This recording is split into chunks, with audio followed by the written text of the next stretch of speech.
Togo, des Togolais en détresse à l'extérieur abandonnés à leur sort. La diplomatie togolaise a un drôle de fonctionnement. Tout est dans le bling-bling et parfois les actions prioritaires urgentes sont royalement ignorées. À l'occasion de la conférence inaugurale de la rentrée diplomatique 2023-2024 organisée le 9 septembre 2023 à Lomé, on en a encore plein nos oreilles. Le ministre des Affaires étrangères, de l'intégration africaine et des Togolais de l'extérieur Robert Dussey n'a pas raté l'occasion après une année 2022 marquée par de grandes avancées et une implication constante en faveur de la promotion de la paix et de la stabilité, SIC. Le Togo ne peut abandonner les pays frères qui sont en crise, en guerre et en transition politique qui constituent des moments d'incertitude majeure. Et les efforts de médiation et de facilitation à l'échelle de la région et du continent seront renforcés tout au long de l'année. La diplomatie togolaise valorise l'expertise africaine dans la recherche de solutions aux problèmes africains et c'est la meilleure façon pour l'Afrique de limiter les ingérences extérieures qui ont contribué ces dernières années à attiser les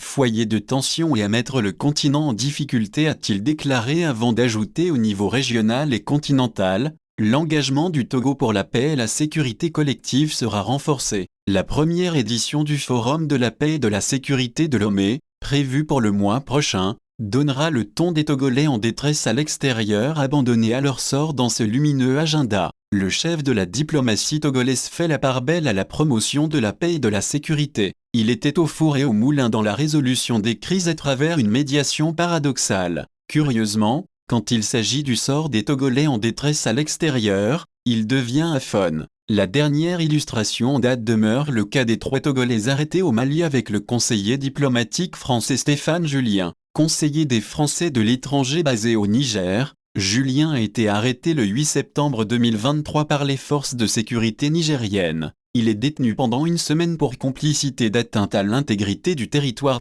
Il a été finalement relâché après les pressions de la France. Malheureusement, 3 de ses employés togolais interpellés au même moment que lui sont toujours dans les geôles. Les 3 Togolais qui travaillent dans une entreprise du conseiller des Français de l'étranger au Niger sont toujours en détention dans cette affaire gérée par la Direction générale de la sécurité extérieure, une instance rattachée à la présidence nigérienne. Le chantre du panafricanisme n'a même rien dit à propos jusqu'alors. La France, que bon nombre pourfend pour sa politique africaine, ne perd jamais de seconde dès qu'un cheveu de ses concitoyens est touché à l'étranger. C'est bien déplorable que ce ministère n'existe que pour des causes dont on ignore vraiment la réelle portée. Un ministère chargé des Togolais de l'extérieur, dites-vous, il va bien falloir changer cette dénomination face aux réalités décapantes. Kokou Agbemobio.